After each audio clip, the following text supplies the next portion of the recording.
мына нәрсеге менің басым әлі күнге дейін жетпейді. Түсініксіз. Сен қазір заң бойынша бір шаруаларды істейсің. Заңға сәйкес, заңға қайшы емес әрекет қыласың.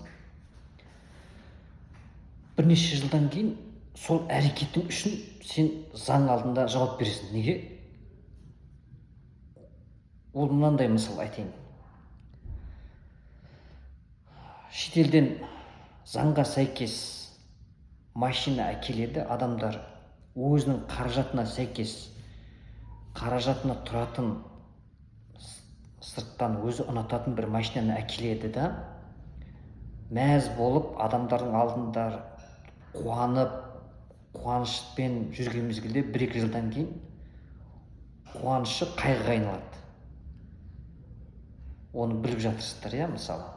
Грузиядан машина әкелу, Армениядан, тағы да басқа шетелдерден машина әкелу мәселесінде. Бұл ғой, иә.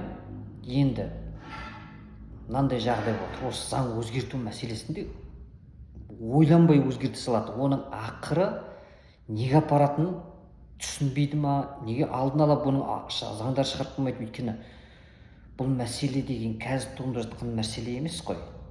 Басқа мемлекеттерде де болып жатыр. Ол мемлекеттің тәжірибесімен неге алмаспайды? Оларға ақыл үйреткім келмейді. Олар менің ақылды болар. Бірақ оның арт жағы неге апарып жатқандарын неге ойланбайтынын мен түсінбеймін. Біз шаруалар, мал шаруашылығымен айналысатын адамдар,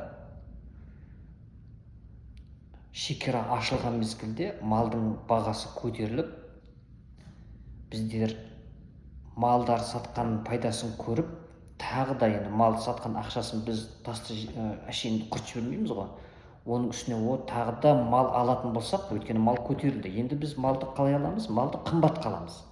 Біз білеміз, есептеп қараймыз, қымбатқа алсақ та мал әлі орын жабатын білеміз. Сол себепті біз қымбатқа малды аламыз.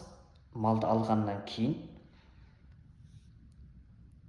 енді сатайық десек, ол бағаға сата алмай қаламыз. Неге? Өйткені заң қабылданды, шекара жабылды. Қаншама шаруа банкротқа ұшырады. Около 1500 тенге в сутки. Это примерно в 2 раза больше уровня цен прошлого года. Мы по 700 покупал, если сейчас будем сдавать, банкрот будем. То есть из-за того, что закрыли экспорт, у них нет мяса? Да. Мы надеялись на экспорт, поэтому закупали, где-то около 650-700 тысяч мы покупали. Оны көріп тұр, оны естіп жатыр. Мынаяқта шаруалар жаңалықта айтып жатыр. Бұның мәселені шешейік, қалай шешейік, былай шешейік деп. Бұның ешбіреуіне құлақ асылмайды. Біз бағаны төмен ұстауымыз керекпіз, бағаны халықтың деңгейінде ұстауымыз керекпіз. Ал кәсіпкерлер ше, өз табысын, өзін қамтамасыз етіп тұрған жұмысшыларын қамтамасыз етіп тұрған кәсіпкерлер ше, олардың жағдайын кім ойлайды сонда? Мен соған түсінбей тұрмын. Бұл заңды оңды соңды шығара беретін олардың билік бар, жақсы олар. Енді билікті бар деп, біздің қолымызда билік бар деп олар өз қалағандай оңды солды заң шығара бере ма? Заң шығарып жатқан мезгілде біреуге пайдалы деп, екіншісіне зиян тигізбеу керек қой. Заң осылай шығару керек емес пе? Біреуге зиян тимейтіндей заң шығу керек емес пе? Әлде мен ойлағандай емес пе?